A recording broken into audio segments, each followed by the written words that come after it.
Okay, so for the first time, we described the ascending aorta from the left ventricle, giving us two branches from the sinuses, which was right coronary, left coronary.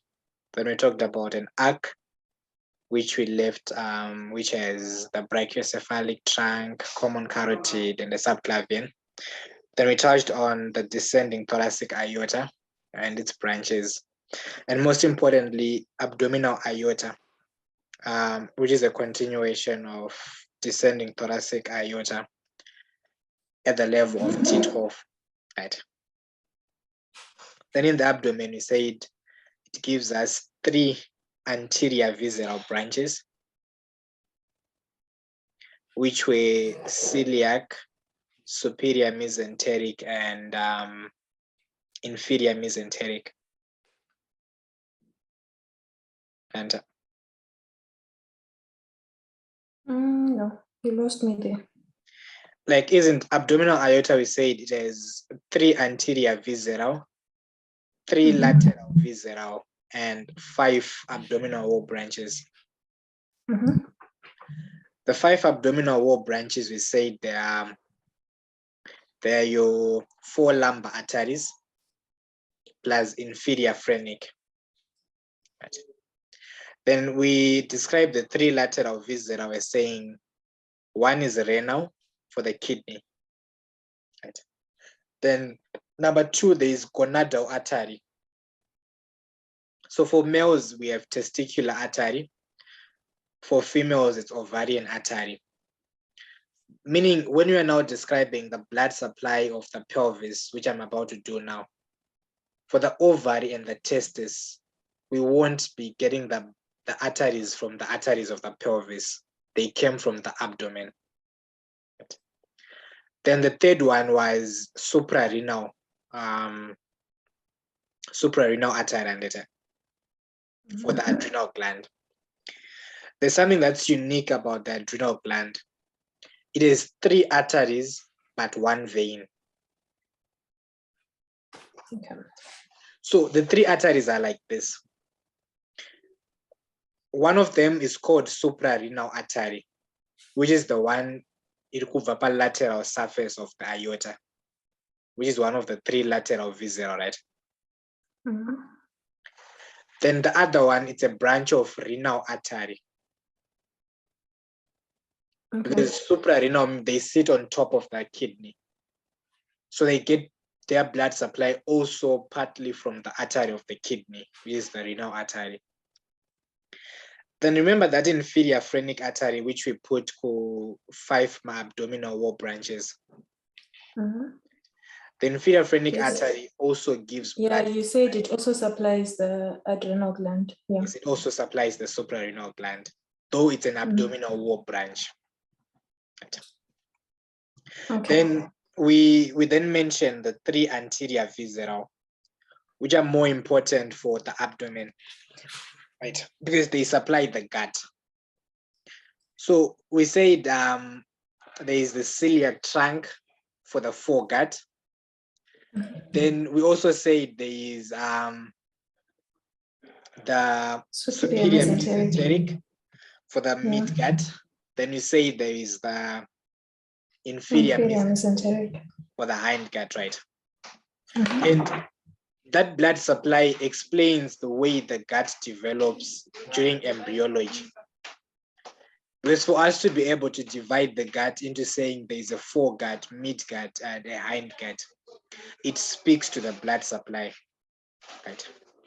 Okay. Then the aorta would end at L4, right? So the aorta would end at L4, and it divides into a right common iliac branches. and a left common iliac, right? Then we say there's a third one, which you find between the 2 common iliac arteries, right? Which is the median sacral artery. Then the common iliacs, let me get this, page 246. I just need a diagram. I'll come back to this. The common iliac arteries, Okay, whilst I look for my diagram, why is it that pregnant women appear to have an abdomen that's swelling, yet the uterus is in the pelvis?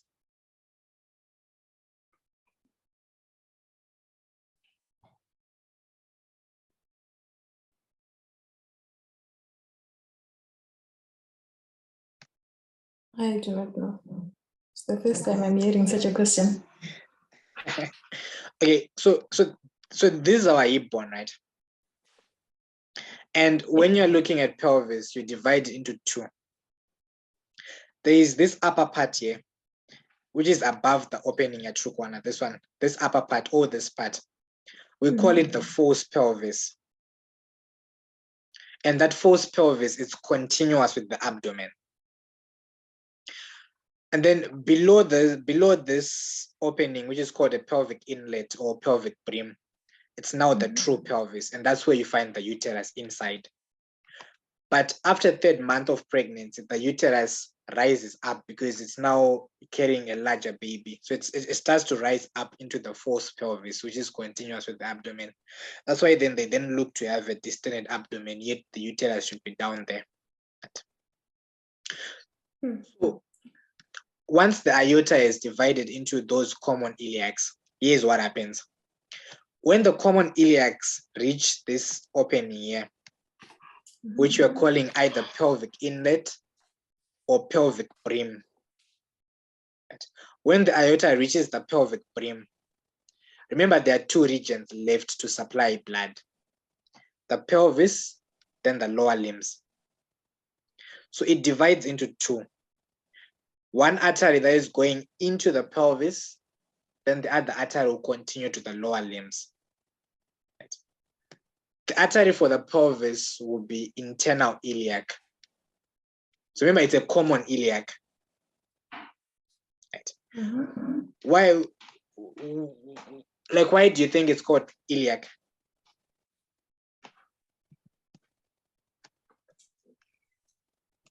Because we have a bone, the iliac bone on the pelvis. Yep. Okay. So if you look at this diagram, this upper part of the bone, right?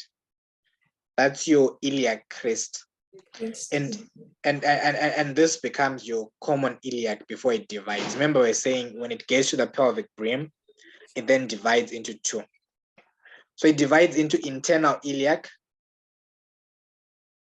which follows the internal surface of the hip bone, which is in the pelvis. Then there's external iliac, which goes which goes to the lower limb. Can you please zoom your image? Okay. You can see now. Okay, that's better. Yeah. So the common iliacs at the pelvic brim, they divide into internal iliac and external iliac. But the division is not so simple like this. So far, have you guys done organs like ovary and stuff? No, we haven't done the ovary, no. Okay, anyway, when you do ovary later on, you find that the ovary is somewhere here. And ovary in nulliparous females, those who haven't given birth, it's found there. It's called an ovarian fossa. So when you then describe the boundary of that fossa, two of the boundaries are formed by external iliac and internal iliac. Right. So for external iliac, it's a superior boundary. Then for internal iliac, it's a posterior boundary. That's why I'm saying it's not dividing like Shakaita my two fingers. You can see it divides like this at right angle, such that one is a superior boundary, then the other one is a posterior boundary. Right. So the internal is the posterior boundary. For the ovarian fossa, yes. Then of course it will be having ureter and stuff, but like those things you add later on with the organs. Okay. So there's a mnemonic to remember the internal iliac. So internal iliac, as an artery, it doesn't give any branch, but it divides into two first, which is an anterior division and a posterior division.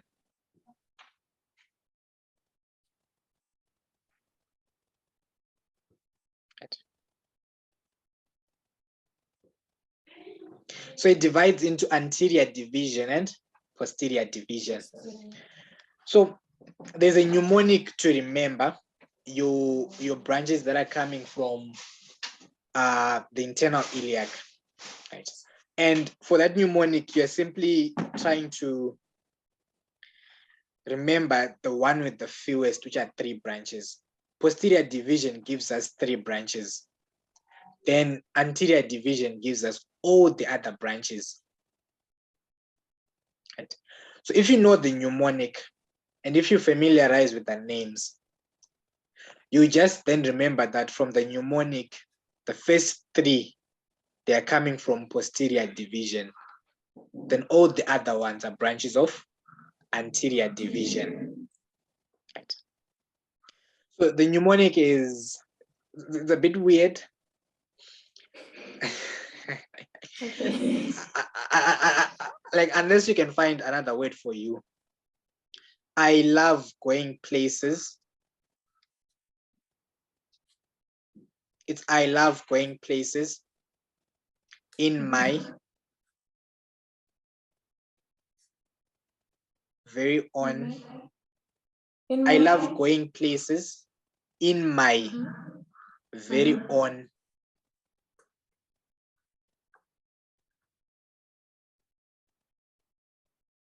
Then the last word, it's underwear. Okay. Okay. Right. So the first word, which is I, it's iliolumbar artery.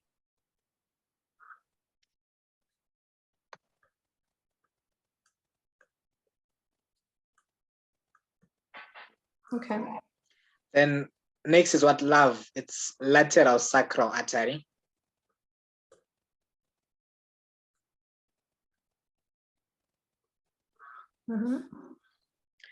Then for the G, there are 2. Okay. So there is superior gluteal and inferior gluteal artery. Those are arteries for the gluteal region. Is gluteal region part of, do you think it's part of pelvis or it's part of lower limb? Lower limb. It's part of the lower limb, right? Then, well, the next word is places. What? I love going places. It's internal pudendal artery. Internal what? Pudendal. So pudendal means perineum. Pudendal, this one. Pudendal.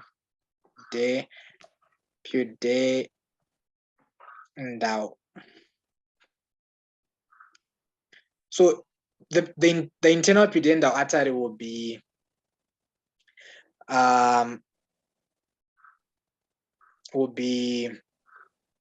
the internal genitalia, internal surfaces of the genitalia. Pudendal means perineum or genitalia. Right.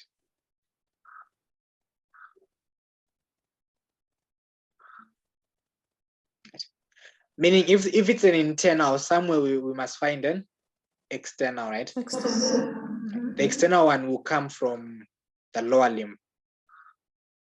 Okay.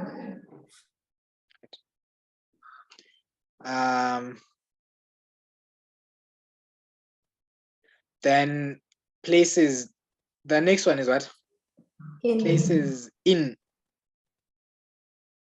Yes. So there is inferior vesical artery. Okay. Inferior vesical artery. In my M, it's midrectal artery. So I'll stop there and pose a question. we are saying mid-rectal artery is coming from the internal iliac system. We are starting with the middle. That means somewhere there should be a superior. Then somewhere there should be an inferior, right? So where is the superior coming from? Because we have talked about it already. Superior rectal. Yes. If you can flip back to the last session we had. Inferior mesenteric ends by? Inferior mesenteric hindgut L3 distal to distal column transverse column left column distal ends by changing name to superior rectal artery. To become Yes. superior rectal, right? Good. Yes. So this one is now a mid-rectal artery. Right. Meaning rectum and anal canal, the two of them, they'll get blood supply from inferior mesenteric indirectly because it's going to give us superior rectal. Then they'll get blood supply from internal iliac indirectly because it gives us mid-rectal. Then inferior rectal, in case I forget, it's a branch of the internal pudendal. Remember we said there's internal pudendal on the P. That internal pudendal gives us inferior rectal because it gives blood supply to the lower half of the anal canal, which is part of the perineum. We said pudendal means perineum. Rectal arteries and the superior comes from inferior mesenteric. Yeah, it's a continuation of inferior mesenteric. Inferior mesenteric. Then if you want to be hard on you, at what level? So you need to know where the rectum starts. Okay. Where does it start? I don't know.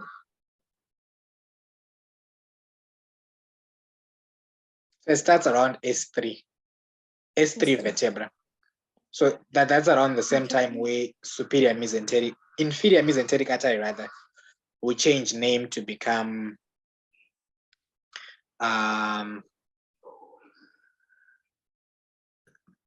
rectal. Superior rectal artery, yeah. Superior rectal, yes. We do from internal iliac. And then the inferior from internal pudendal. Internal pudendal. Okay. And then we go to very. Oh, there's very now. Others they say vaginal artery. Okay. For now, put that one only for now. Okay. But I'll add the other one at the end because the other one depends. Okay. Then very on the O is obturator artery.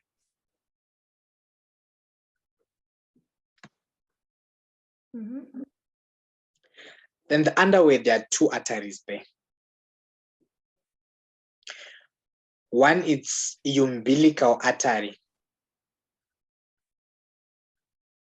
Okay. Then the other one is the uterine artery. But if you're inquisitive, you then wonder why we have a umbilical artery in adults. Do we need one?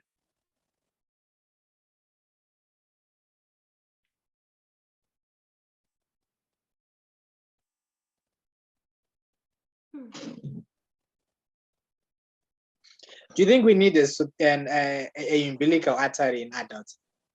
No, but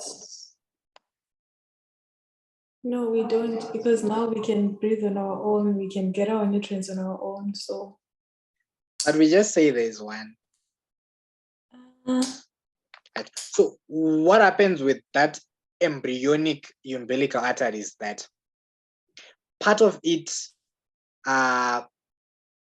gives rise to an active circulation in an adult going to the bladder, plus or minus the vas deferens.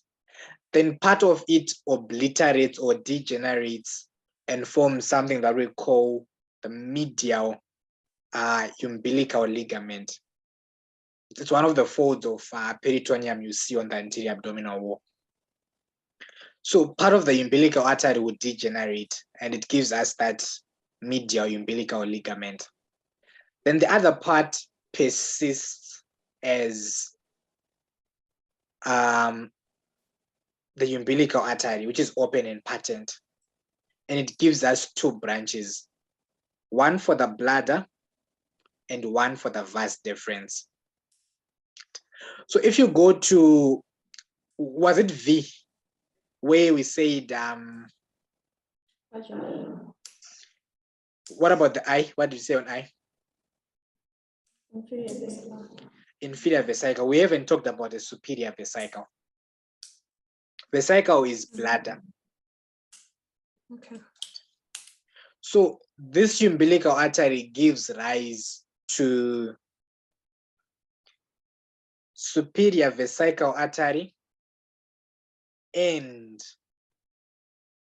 artery of vas deferens.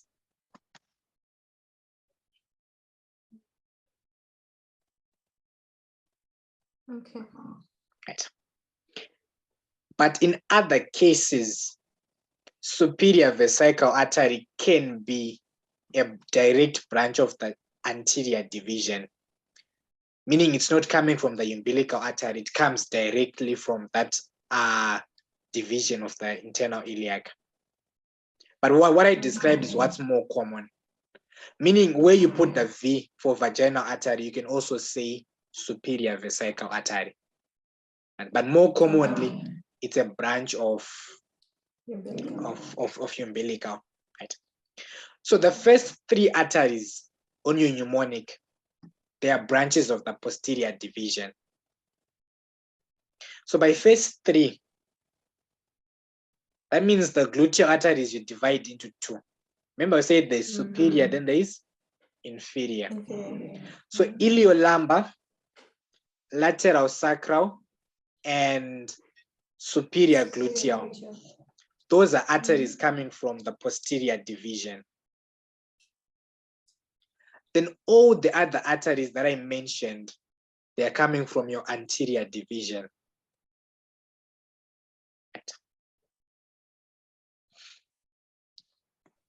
Okay.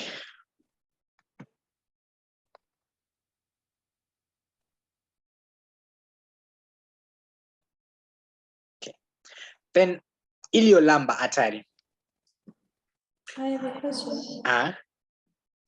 You said internal pudendal, it's we can say it's for genitalia. Oh yeah. So for the word pudendal, it means you can say perineum or genitalia. So it's an artery for the genitals. So we can have both pudendal and the vaginal artery. Okay. Vaginal artery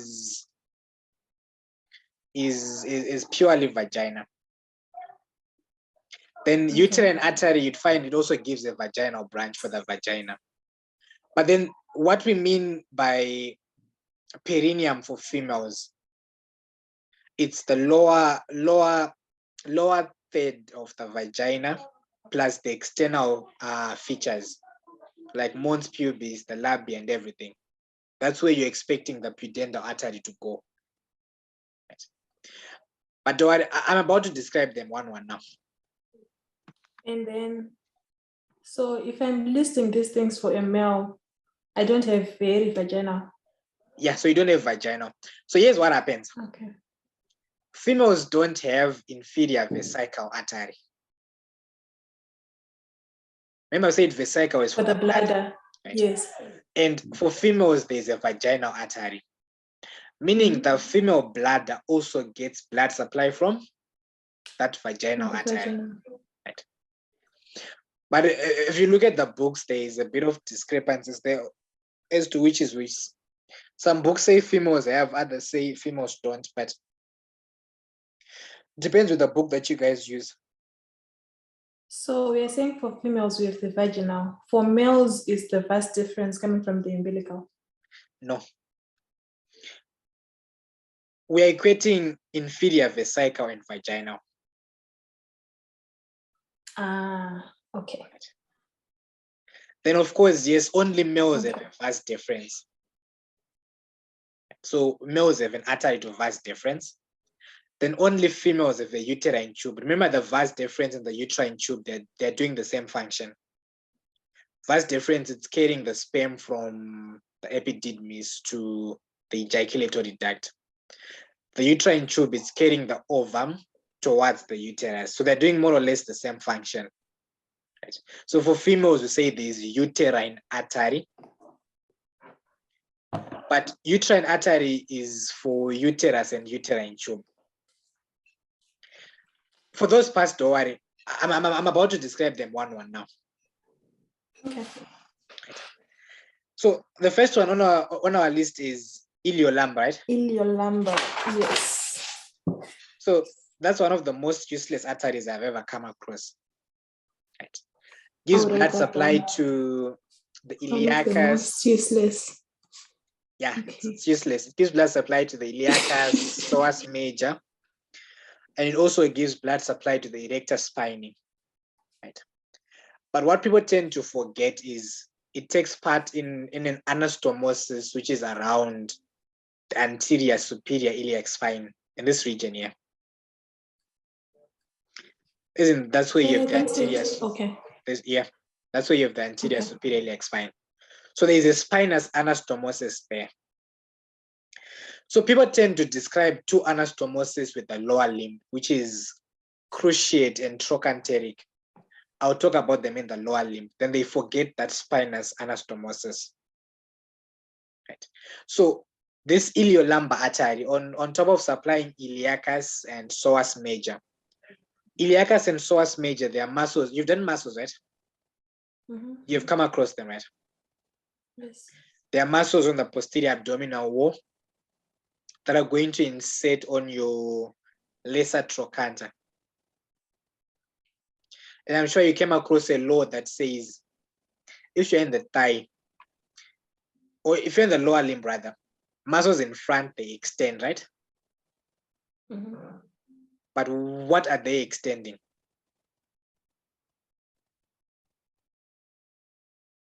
Do they extend the hip? Are you telling me or you're asking me? I'm asking. Do they extend the hip or they don't? I don't think it's the hip. So they extend the hip. Oh wait, so they extend the joint below. Meaning if you're in the anterior thigh, you extend the knee joint. Knee joint. If you're in the anterior leg, you extend the ankle joint. No, wait. You said the anterior muscles extend and so if we are in the thigh, in like below the pelvis, in the upper limb, in the lower limb, the upper part, they're extending the knee joint and then you said something else that sounded wrong. When I said anterior leg, yes, they extend the and ankle. then you said, okay, extension of the ankle is what you call dorsiflexion, remember? So you're calling the other one thigh, the other one leg? Yeah, so thigh is from hip to knee. Okay. Then leg is from knee to ankle. So the rule is, if a muscle on the anterior thigh crosses the hip joint, it does the opposite action. We are saying the extensors, right? But my extensors of the knee, if that same muscle crosses the hip, it does the opposite action, which is flexion. So you find a muscle on the anterior thigh, for example, rectus femoris. It crosses the hip, it crosses the knee. So it's an extensor of the knee, but a flexor of the hip. If the muscle only crosses the knee, it will only extend the knee. If the muscle only crosses the hip, it will only flex the hip. In this case, iliacus and psoas major, they only cross the hip joint, so they flex the hip joint. So so it's either you say they flex the trunk on a fixed thigh, or they flex the thigh on a fixed trunk. They can do both actions. Right. So iliolumbar artery gives blood supply to iliacus, psoas major, also gives blood supply to erector spine. I still don't see why you said it's useless. As in, we don't really talk about it a lot. Okay. I know a lot of people we've been teaching for, I don't know, who don't even know about it, what it does. They just know it's there. So maybe to aid then, so this here is our artery, right? Yes. This internal iliac, it is divided into two divisions here. Right. So this here, maybe let's look at the branches. This is inferior vesicle. So this is posterior division, this one. Then this one is anterior division. This one. So for anterior division, we want to look at the three branches. How can it be anterior when it's going to the sacrum? Sorry? How can it be anterior when it's going to the sacrum? Like, sorry, isn't... Sorry, I was mixing. This is posterior. Okay. So I'm becoming good. Yeah, good. Okay. So this is posterior, then this is anterior, right? Okay. So from posterior division, remember we say there is superior gluteal, there is lateral sacral, this one labeled here, this is lateral sacral. Then there's iliolumbar.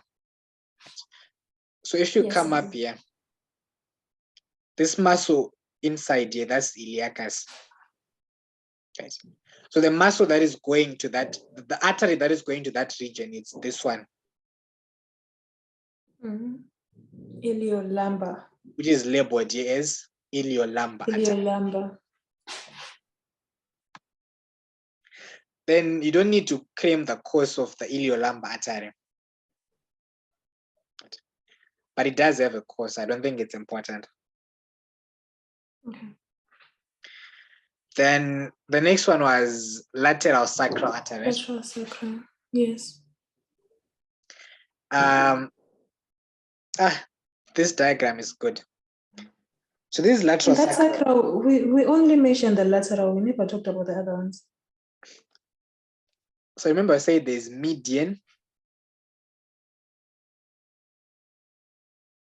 Median, where the aorta was dividing. Oh, yes. Then there'll also be a medial somewhere. Okay. So there's median, medial, and lateral. Lateral, yeah. Okay. So maybe for the lateral, can you just see can you see this one? Yes. Can you see that it's dividing into two? Yes. Right. So it divides into a superior, this one, and an inferior trunk. Right. Your lateral sacral artery will give blood supply to the meninges in the sacral region, which will be dura mater and arachnoid mater. Right. Then they also give blood supply to a muscle known as piriformis, plus that erector spinae, which I also said was getting blood supply from iliolumbar artery. Right. I'm curious, what's erector spinae?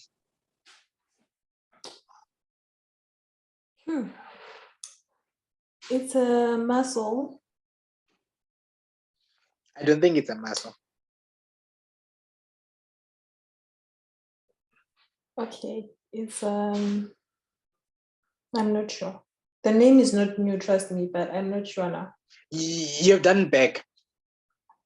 Muscles of the back. Yes. Then you say there's a superficial layer, intermediate layer, and a deep layer. Superficial layer, you see vana trapezius, vana latissimus dorsi, right? Yes. Then intermediate layer, you see serratus posterior, inferior, superior, those muscles, levator's costarum. Then you go to the deep group. The deep group will have three layers again. There's a deep superficial, deep intermediate, and a deep. The deep intermediate is what we call the erector spinae group, right? And it has 3 subgroups. There is spinalis, there is longissimus, then there is iliocostalis, those muscles. So together they make up the erector spinae. And why they're important, they are the most powerful extensors of the spine. So you need them for posture to remain in an upright position. So when you do muscles of the lower limb, did you ever come across muscles that were being called anti-gravity muscles? Like muscles that are responsible for maintenance of posture. So people give attribute more to the muscles of the lower limb, but this one is the most important one, my erector spine. That's why you've seen the kakwara msana munhu acharese munhu achafambi achaite sei makumbo anogona kuramba ari right but haakwanisi kusumuka or kuramba ari upright because of those erector spine muscles. You need to extend the spine. And even when you look at gluteus maximus, I think people say it's the most important muscle when you're standing up. Part of the origin here, gluteus maximus, it comes from that erector spine. It's attached to the erector spine, besides that it's a continuous chain of anti-gravity muscles. Right.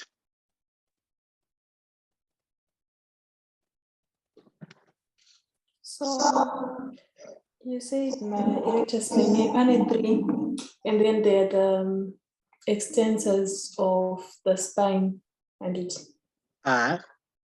They're the most powerful extensors of the spine. So I have a question. When they're contracting, that's when they extend the spine. Yes. Okay. Okay.